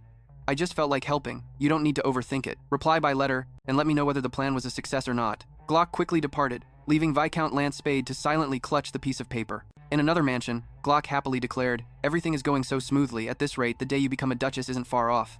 Rosaline said, Really? I was worried, but if that's the case, what a relief. She worried to herself. Why hasn't Aslan replied to my letters? It seems Aslan has misunderstood me. I can't let this continue. Glock enthusiastically. He exclaimed excitedly. Shall we go look at dresses for your wedding ceremony? Or see what jewelry would look good on you? Rosaline hesitated, and said, That's a little too soon. Our plan isn't complete yet, she quietly thought. I have to figure out a way to help Aslan without making Glock suspicious. What should I do? Rosaline suddenly spoke up. I was wondering what would happen if I went directly to Eligud to check on the situation myself? Glock asked in surprise. Directly? She silently thought. Since Aslan isn't answering me, it would be better if I went there and told him about Glock's plan. He slowly began to speak. My love, I have something I want to ask you. Rosaline nervously blurted out. Yes, what is it, Glock? He grabbed her, and Rosaline cried out in pain. He asked in a low voice, I have no idea what you're scheming about. She stammered. What do you mean? Glock threatened coldly. It seems you've forgotten a very important thing. I can expose your secret whenever I want. Rosalind trembled as she looked at him, and Glock calmly commanded. So stop with the nonsense and just do what I tell you, she replied in fear. Yes. Rosalind thought worriedly. What now? What am I going to do? 3 days later, Lila carefully inspected her leg. She quietly thought, it's all healed up now.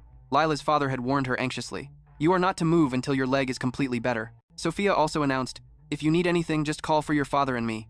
Lila thought cheerfully, thanks to them. I was able to lock myself in my room for 3 whole days. Of course, the image of Aslan carrying her flashed through her mind. Lila thought in embarrassment, it's also because I was too embarrassed to face Aslan. Still, I have to go outside today. I used to be able to stay in my room for a whole week, but Sophia also announced, if you need anything, just call for your father and me. Lila thought cheerfully, thanks to them. Since I last went, so I might as well check it out. She climbed the mountain near her house and took a deep breath. Lila gazed at the view and let out a refreshing sigh. She quietly thought, this is the first time I've been back here since Aslan arrived in Arrowwood. Aslan hasn't been here for very long, but I feel closer to him than when we were at the palace. I always thought he was a mature adult, but at times he's like a child, so thoughtful, and sometimes even a little clumsy. I've truly fallen completely in love with Aslan. I thought coming here would help me forget everything. From behind her, Aslan called out, Lila. She panicked. Aslan? He called gently. Lila, she thought sadly.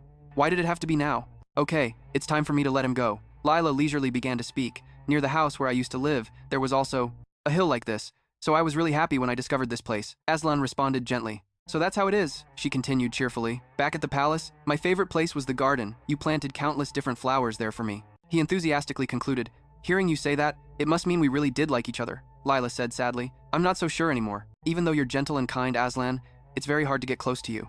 One day you seem to like me, but then the very next day you keep your distance.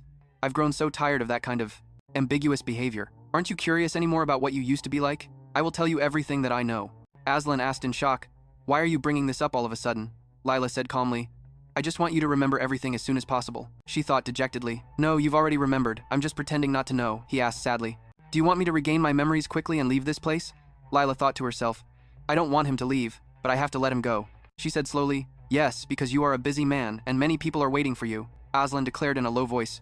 If you want to send me away that badly, then I suppose I must respect my wife's wishes. Lila frantically explained. I didn't mean to send you away, he spoke. In my mind, Aslan took her by the arm, gently declaring, This is certainly the best way my wife can help me. Aslan leaned down and placed a kiss full of love on Lila's lips. He held her tightly, prolonging the kiss. Aslan and Lila kissed passionately. She struggled to think, I can't breathe. Lila tried to push him away. She gasped for breath. Lila thought to herself, what am I supposed to say? My mind is so jumbled I can't think of anything. Aslan said calmly, I think to get my memories back, we should do the things we used to do in the past. If we're husband and wife, we must have done this before, right? She shyly blurted out. That's... Lila quietly thought, if he has his memory back, then he'd know we've never even kissed before, right? She quickly explained. You and I have never done anything like that. You know the truth, we're just in a contract marriage. Aslan said calmly, I think to get my memories back, we should do the things we used to do in the past. Aslan explained nonchalantly, I won't deny it, but they haven't completely returned yet. You know the truth, we're just in a contract marriage. It's still something we should do.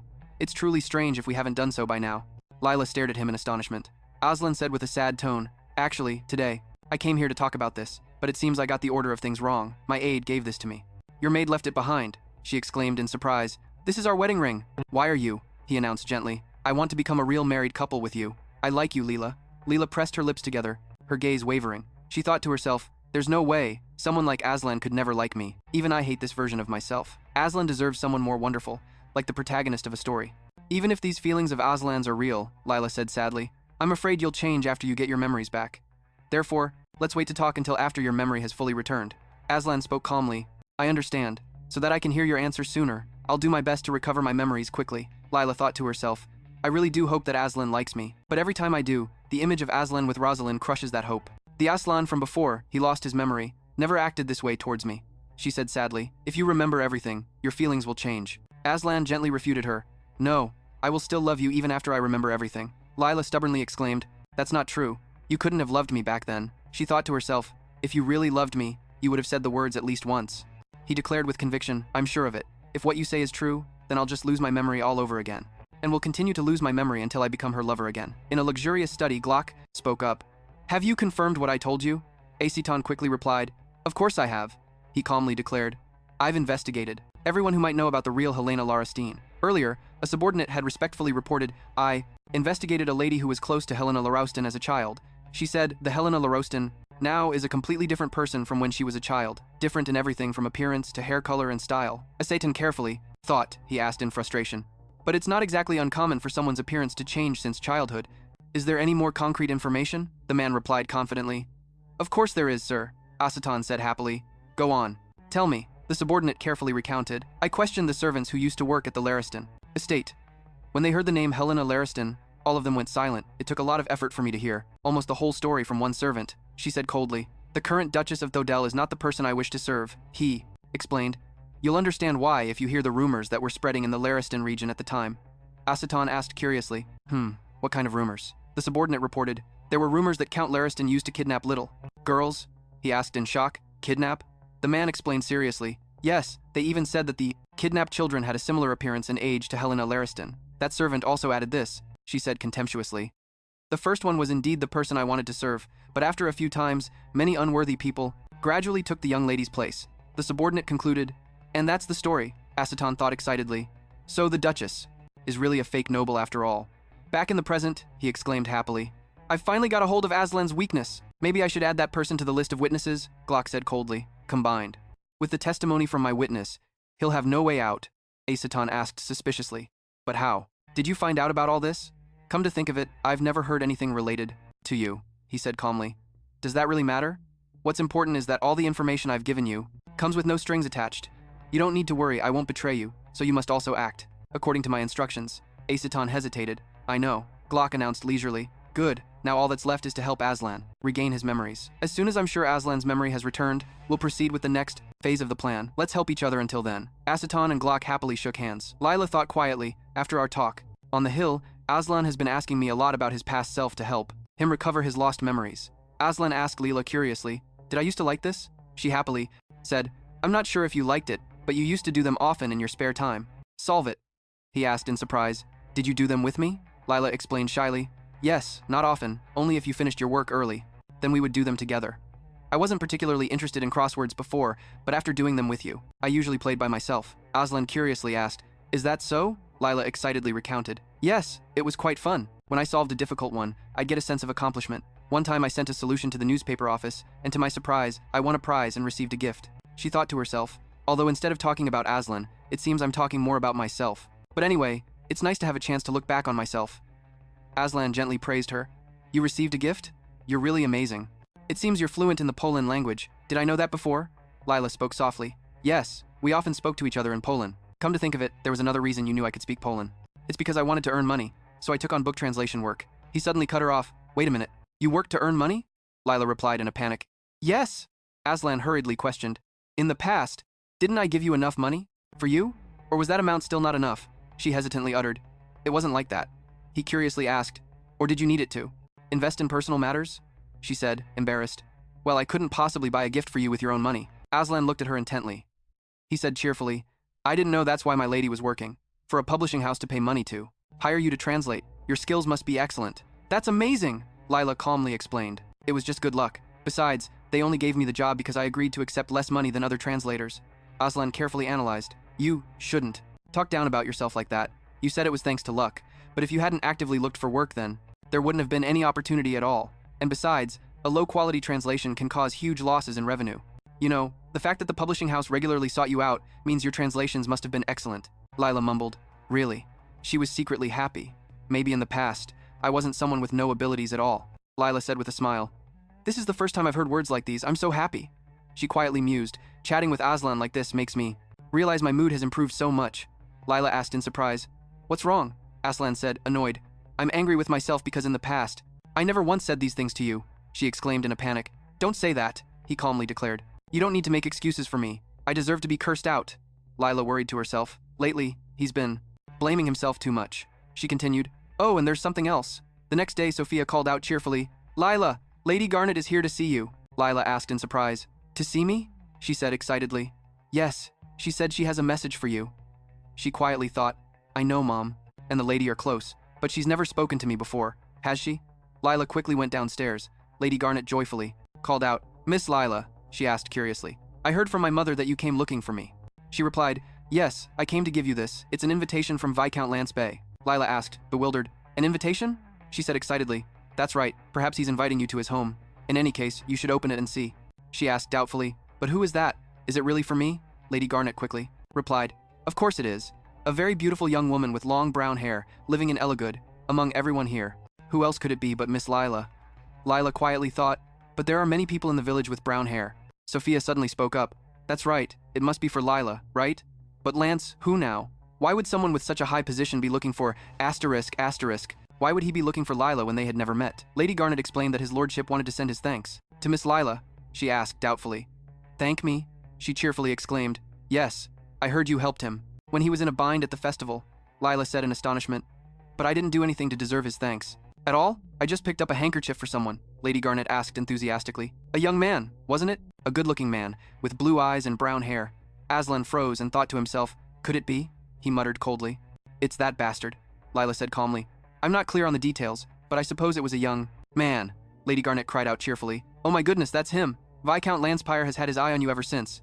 Everyone froze at a strange sound from across the room. Aslan had crushed his pen, and he said coldly, Ah, my apologies. It seems I don't know my own strength. Please, continue what you were saying. Sophia watched him quietly, then asked, But isn't inviting her all the way to his estate just to say thank you a bit much? Lady Garnet said excitedly. That's just an excuse, of course, if he wanted to thank her. For real, he would have just sent a servant with some money. He must have fallen for our Lila, Sophia yelled in shock. That's ridiculous, Lady Garnet asked calmly. How is it ridiculous? Sophia quickly replied, Of course Lila is beautiful, and well liked, but inviting her to his estate after meeting just once is hardly proper. Lady Garnet teased, Well, I don't know about that. If you're so worried, you can just go along with her. Aslan thought to himself, The barrier of social status is not so easily overcome. A noble associating with a commoner would never be accepted as a serious relationship. A moment of rashness will only result in scorn from their elders. A commoner might not know this, but how could a nobleman not know? Something so obvious? Wasn't forcing himself on her once enough? Now he dares to take my lady lightly? He muttered angrily. I knew it. Back then. I shouldn't have let him off the hook, Sophia asked worriedly. Lila, you're not going to go, are you? Lila examined the letter carefully. She hesitated.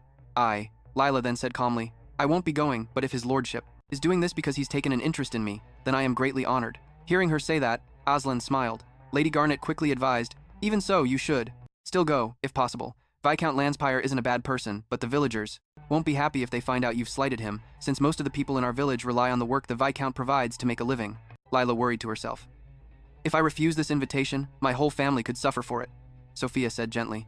You don't have to go just because of that, Lila. Don't worry about any of it and just do what you want to do. Lila smiled happily and thought to herself, if Viscount Lanspire is as good a person as Lady Garnet says, he wouldn't retaliate just because I turned him down, would he? But the problem is the villagers. If I reject him outright, Lady Garnet will immediately spread rumors all over the village that the Violet family has completely rejected the kindness of Viscount Lanspire. What if the Viscount is just genuinely inviting me to thank me for what happened at the festival? Lila said calmly. I'll go. Sophia asked, shocked. Really? Why would you do that? She explained calmly. Yes, it would be impolite to keep refusing. After all, nothing bad will happen, Mother, so please don't worry, Sophia stammered. But, Aslan suddenly spoke up, then I will go with you.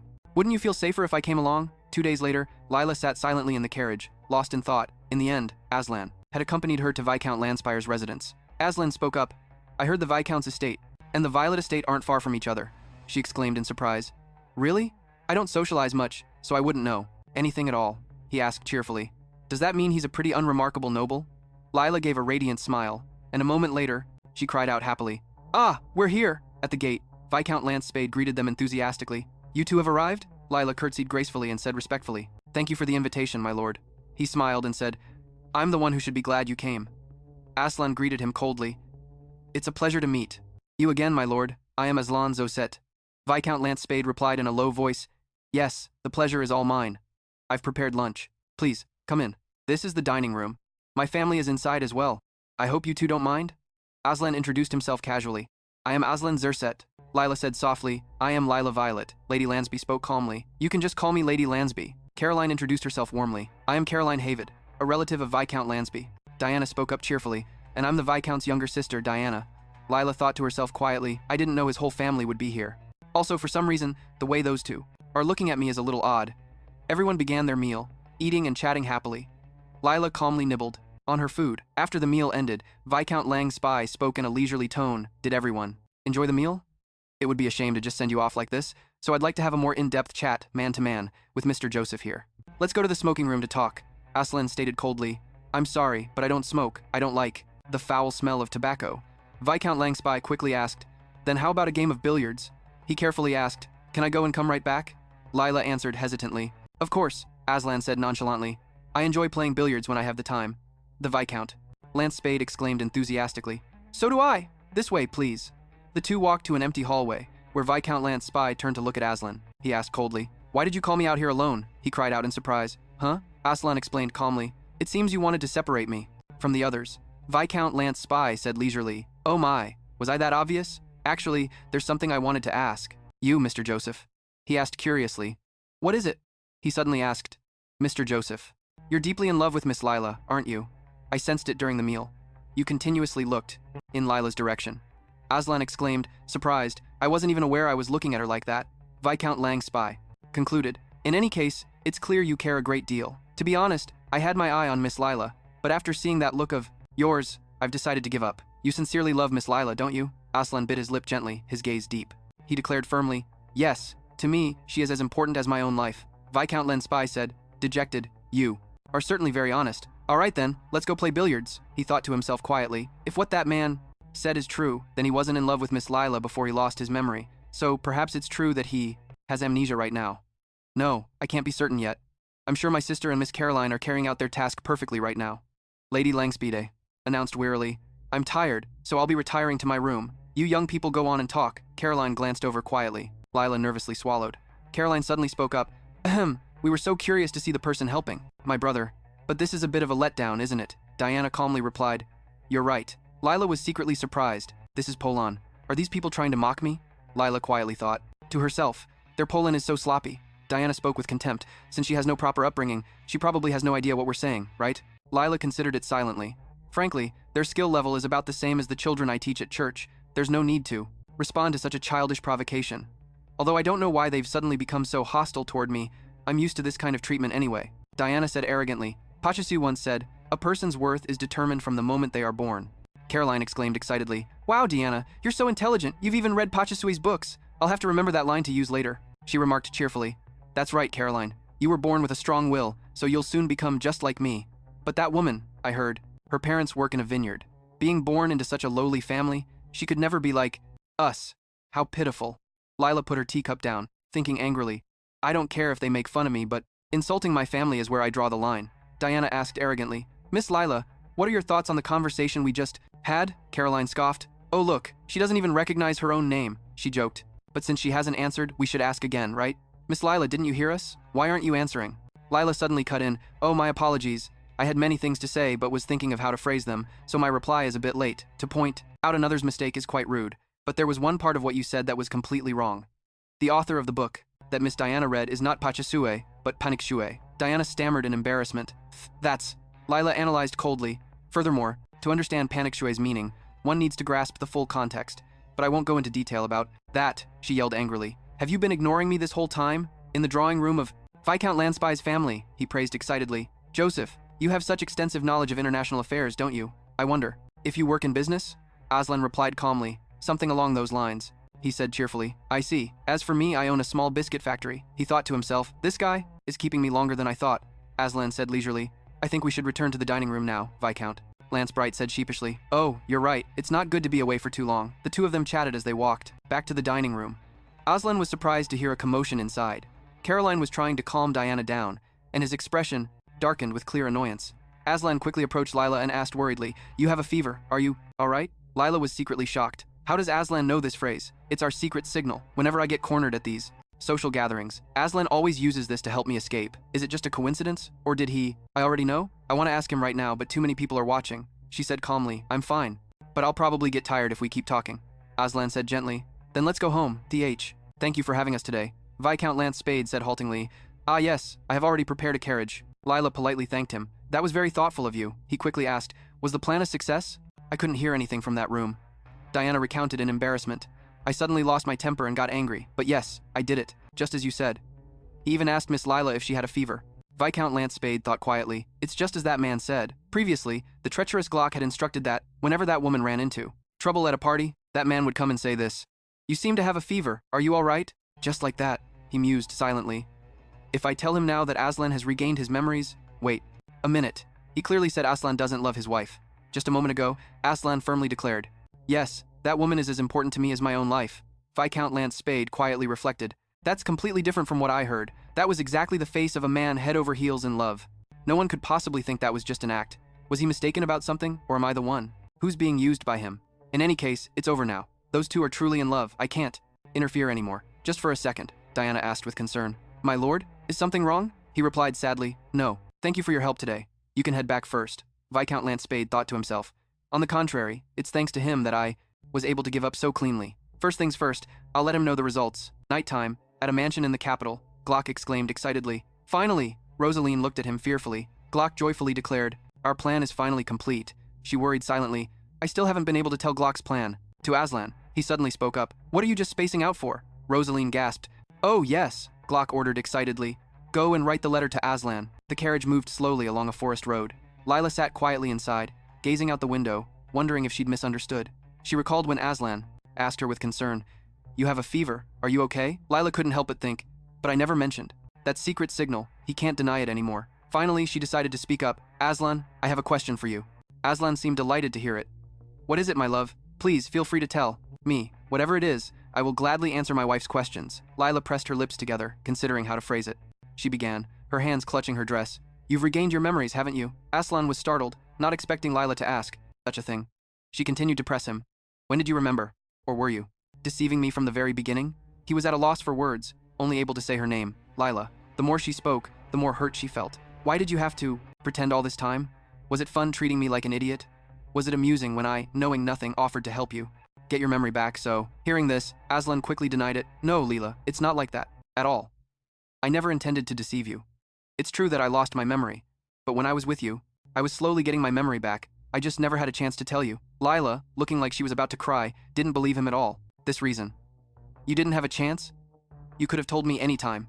If you had just admitted you remembered, while I was talking about our past, then maybe I wouldn't feel like such a fool right now. I wanted to explain that it wasn't like that, but I couldn't say a word. Aslan clenched his fists, wondering, where do I even start? I've lived a life of constant concealment, because showing my true heart meant exposing my vulnerabilities. That weakness could trigger a massive war if it were ever revealed. Although I'm well versed in politics, economics, history, philosophy, and art, I have no idea how to talk openly and sincerely with another person. And that's why I couldn't give Lila the straightforward answer she wanted.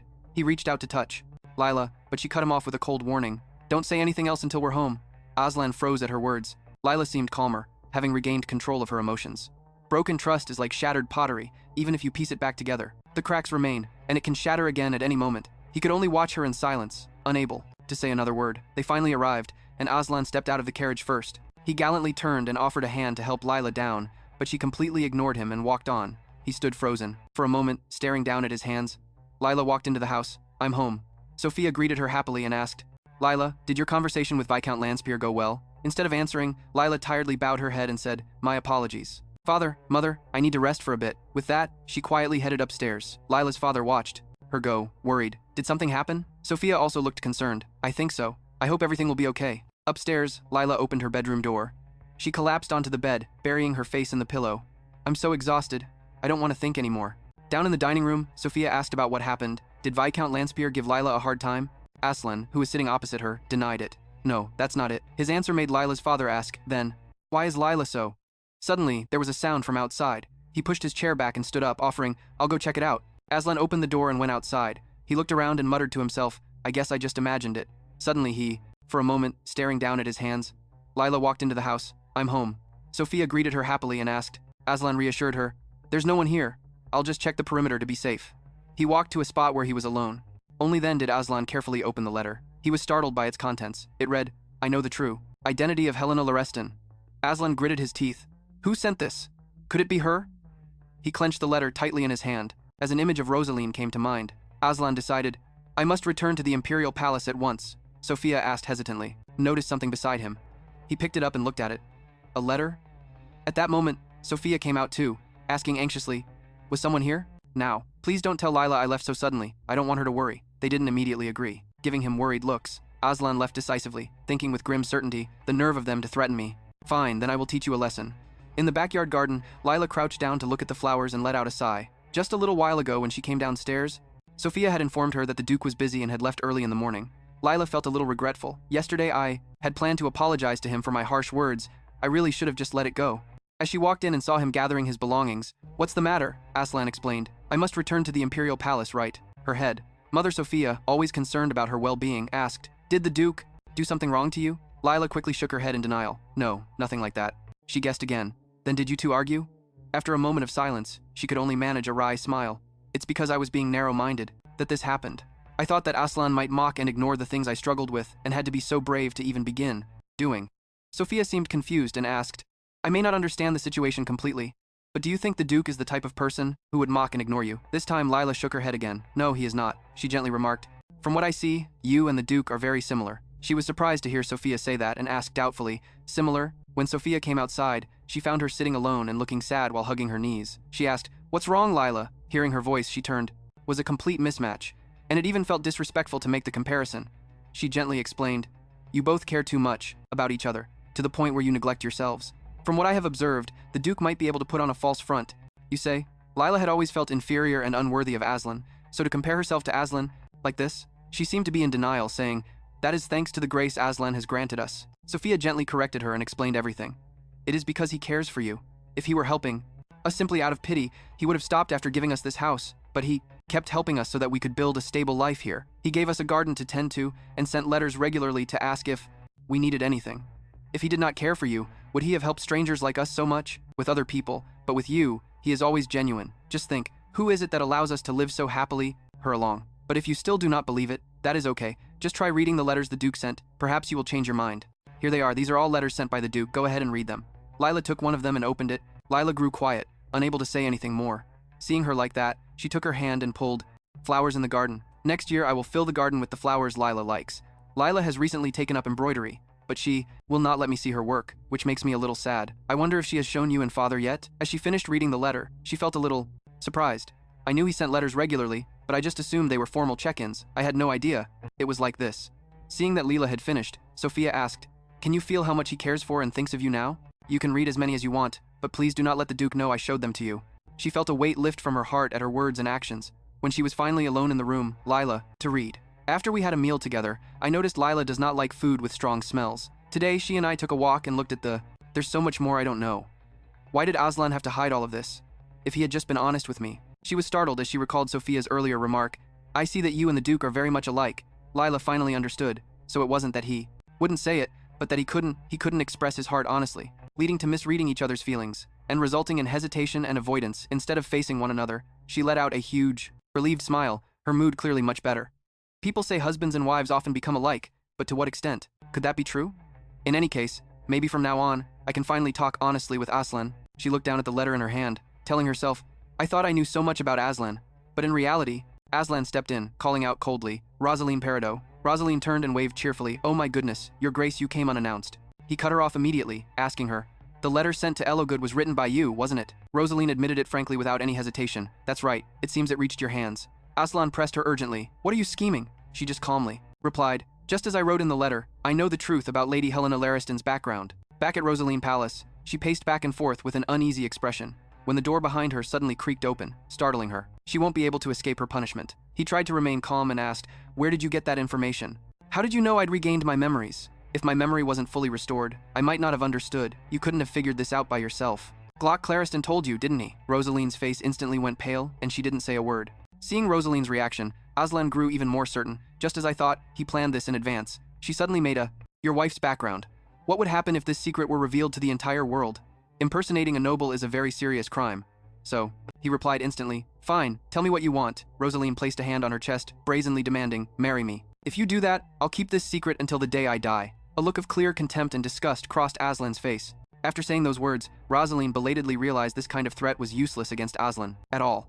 What if I tell him now that Glock threatened me? But contrary to her expectations, Aslan accepted it easily, asking, "Is that everything? If I make you the Duchess, you'll promise not to reveal that secret to anyone, right?" Her eyes widened in surprise.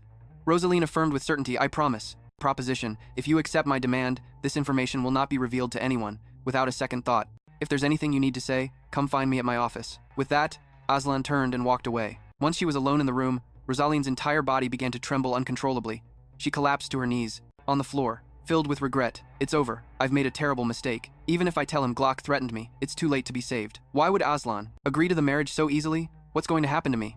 Outside the palace, Aslan replayed everything in his mind as he walked. He silently mused.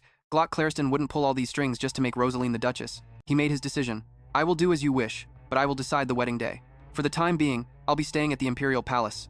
I'll just have to pretend to go along with it until I get a chance to take care of them both." At another palace, Glock sat at his desk, probing. "Did Aslan come to see you?" Rosaline answered cautiously, "Yes." Hearing that, he continued the conversation. "How did it go?" She recounted. "I told him that if he didn't want the secret to be revealed, he had to marry me, and he agreed. I'm guessing after we get married, he'll kill me and take my fortune. What a ridiculously stupid plan. He definitely said he'd prepare for the wedding, right?" Rosalind wasn't so sure. "I suppose so, because he said he would pick the wedding date." The man stood up, extremely satisfied. "Everything is going more smoothly than I thought. The day our plan succeeds isn't far off. All the wealth and fame of Aslan Tadal will become ours." Glock suddenly glanced over at Rosaline. Glock laughed heartily, seeming very confident in himself. "Just as I thought, Aslan Thodal's weakness is indeed that woman that you've wanted for so long, haven't you?" She pulled away from Glock's embrace and hesitated. "But," he tilted his head at Rosaline, asking, "What are you worried about? Nothing has deviated from my plan so far. Now, we just need to nail the final part." Rosaline bit her lip, thinking to herself, "If Glock?" He asked, confused, "Aren't you looking forward to it? You've obtained the position of Duchess, right then and there. I should have given up a long time ago. No, I shouldn't have joined hands with Glock in the first place. Is it too late to change? Anything now?" Back at Lila's home in the countryside, she sat at a desk busily writing something, which was laid out very neatly and cleanly. Once finished, Lila folded the paper and put it into a red envelope. She hugged it to her chest, looking expectant. "When Aslan comes back, I'm definitely going to have a heart-to-heart with him." Seeing Lila run downstairs, her father asked, confused, "Aren't you looking forward to it? You've obtained the position of Duchess." Wait around for long and rushed out the door. He watched. For to face Aslan directly, he wouldn't be able to say things like that. His eyes looked as if he wanted to slit my throat. Looked pleased and chimed in, "I'm not sure, but but maybe it's because they've cleared up their misunderstandings. A few days later, Lila was waiting when she saw Han riding up on his horse. He greeted her. "It's been a while, Miss Lila." "Where are you off to, Lila?" she answered happily. "I'm going to send a letter to Aslan." After saying that, Lila didn't. "Letter for you." Lila took them and said politely, "Thank you." Inside, Lila was thrilled. Aslan's reply had finally arrived. He didn't leave right away, but looked around and asked, "But that man isn't here today, is he?" She explained, "Aslan had some business to attend to, so he's away for a few days." Han, having finished his delivery, turned to leave. "Oh, I see. Well, I'll see you tomorrow." Her retreating figure, and wondered aloud, "She's been in such a bad mood lately. Why is she suddenly so cheerful again?" Sophia, who was standing nearby, paper. He looked at her and took it. "Oh, thank you, dear." Now Lila eagerly opened the letter to read it, wondering to herself, "I wonder what Aslan wrote. He couldn't have already reached Elogud, could he? Huh?" The letter read, "Sorry. Something urgent has come up, so it looks like I won't be able to return to Elwood for a while." Seeing her freeze, Sophia spoke up. "What's wrong? Did something happen with Aslan?" Lila forced a smile to brush it off. "He said something urgent came up, so he can't come to RS for the time being." But she didn't seem convinced. "Is that so? But he's not the type of person who would refuse to see you. Could something have happened at the Imperial Palace?" She had the same premonition. Probably. Lila looked at the letter again, wondering why she couldn't just calmly wait for Aslan like usual, but for some reason today she felt so. Since she was in a very good mood, she replied, "Yes, it's been a long time." Han handed things over to Lila, announcing, "Here's today's newspaper and to the Imperial Palace and see." At Aslan's palace, a knight handed him a letter, and Aslan opened it, reading it carefully. He bit his lip, hating himself. Lila is probably still angry with me. And she has every right to be, since I lied to her, until the very end. On top of that, I showed her so many of my shortcomings when we were together, so it's only natural for Lila to be disappointed. "Of course." The knight's voice suddenly broke in. "Is something wrong, Your Highness?" Aslan, who had been lost in thought, was pulled back to reality. He looked up and asked, "I was a little tired and spaced out. Could you say that again?" He replied, "Yes, Your Highness. There are rumors that Glock Clariston has approached Acetone, the chairman of Mechat Corporation, and the members of the Thodio family branch. He was a frequent visitor to Amber House, but it seems he moved in permanently not long ago." He was silent for a moment, thinking. Aslan pictured Glock, and the news didn't come as much of a surprise. Considering how he's approaching people who want me gone, Glock Clariston probably really is trying to kill me. I suspected as much. One of those two powers is likely behind my carriage accident. Is there still no solid evidence? Regarding that incident, the knight could only say, "My apologies, Your Highness." Aslan let it go and reminded him, "You must be cautious of Acetone and Glock Clariston." The knight hesitated. "Yes, Your Highness, but the two of them." Working together on the accident, he put the letter down firmly on the desk and shared his thoughts. Acetone is trying his hardest to make Mechat the #1 company in its field. He considers anyone who doesn't benefit his business to be useless. If a man like that is willing to work with an unremarkable nobleman like Glock Clariston, then there must be some reason Acetone couldn't refuse Glock's proposal. The knight quickly understood. Aslan gave the order, "Find out what that reason is." The knight immediately obeyed. "Understood." But seeing that he hadn't left, Aslan was confused. "What is it?" The knight's expression was clearly troubled as he tried to get Aslan to relax. "I may be overstepping my bounds, but please don't worry too much about the lady, because Goss is still at RS to protect her. There has been no unusual news, so the lady is still in Elwood." The office door opened a crack, and Danton reported from outside, "My lord, you have a visitor." Aslan was skeptical. A visitor? Who would be looking for me at this hour? Lila suddenly appeared behind him, greeting him with a bright smile. "It's me, Aslan. Am I interrupting your work?" He truly hadn't expected her to appear right now. Aslan shot up from his seat. "Not at all, Lila. What brings you here?" Lila explained. "There's something I wanted to discuss with you in person." Aslan's expression immediately darkened. He thought with a sinking feeling, has she given up on her feelings for me? She, completely unaware, was still smiling. She asked, "Could you spare me some time?" He couldn't bring himself to refuse, gently taking her hand and agreeing, "Of course. I would give you all the time in the world." A moment later, they were both in the carriage, on their way. Lila sat across from Aslan, thinking to herself. She had succeeded in getting some alone time with Aslan, but now that she was actually facing him, she found herself at a loss for words. We have not seen each other in so long, yet Aslan has no reaction at all. He has seemed completely out of it this whole time, lost in his own world. Looking out the window, she called out, "Hey, Aslan." He turned to her, his expression instantly softening. "Were you calling for me?" Lila tilted her head curiously. "Aren't you curious why I came all this way to talk to you?" He froze, not answering the question. Just then, the carriage came to a halt, and the driver announced from outside, "We have arrived." Aslan was still silent. He smiled, looking for a way to change the subject. "I am very curious, but it seems we have arrived. In the letter I sent, I mentioned I had some business to attend to, so I will hear your story once that is taken care of." "All right," Lila thought back, and it was true, he had mentioned that in his letter. "I suppose I can wait until he is feeling more at ease." "It will not be too late to talk then." She agreed cheerfully. "Yes, that is fine." Aslan took Lila's hand to help her out of the carriage. The two of them were chatting enthusiastically, completely unaware that someone was lurking in a corner watching them. That shadowy figure was none other than Glock. A cunning smile appeared on his face. At Glock's palace, Rosaline paced around the room, wondering to herself, is this really going to be all right? This is getting bigger and bigger. Sometime earlier, she had been in the room when Glock burst through the door. Rosaline looked at him puzzled. What is wrong with you? What happened? Glock delivered the news. Helena Lorestan, that woman is at the Imperial Palace. I hear she went straight to the Duke's office. Rosalind was startled. Helena went to the Duke's office? She became incredibly worried and uneasy. Rosaline paced around the room, wondering to herself, is this really going to be all right? This is getting bigger and bigger. Sometime earlier, she had been in the room when Glock burst through the door. Rosaline looked at him puzzled. What is wrong with you? What happened? Sinking into her thoughts. Did Aslan call her there to tell her what I said? No, Aslan would not do that. Telling Helena about the threat would not solve anything anyway. Glock scratched his head and made a decision. I do not know what this is about, but if, I'm going to try and approach her. Hearing this declaration, Rosaline grew even more anxious. What? You are not planning to harm her, are you? If you do something like that, Aslan will never let it go. Wait here. She could only watch in silence as Glock left. But in the present, Rosaline understood the situation perfectly. He might say that, but Glock, I'm going to try and approach her. Hearing this declaration, Rosaline grew even more anxious. Telling Helena about the threat would not solve anything anyway. Glock scratched his head and made a decision. I do not know what this is about, but if. His eyes were filled with cunning, while his targets were still happily chatting away side by side. Inside the elegant glass cases, sparkling jewels seemed to hum a symphony of light, utterly enchanting. The reflecting gleams of light made the small shop feel magical, like a hidden treasure trove. Aslan, he smiled, his voice gentle yet refined. How did you find this shop?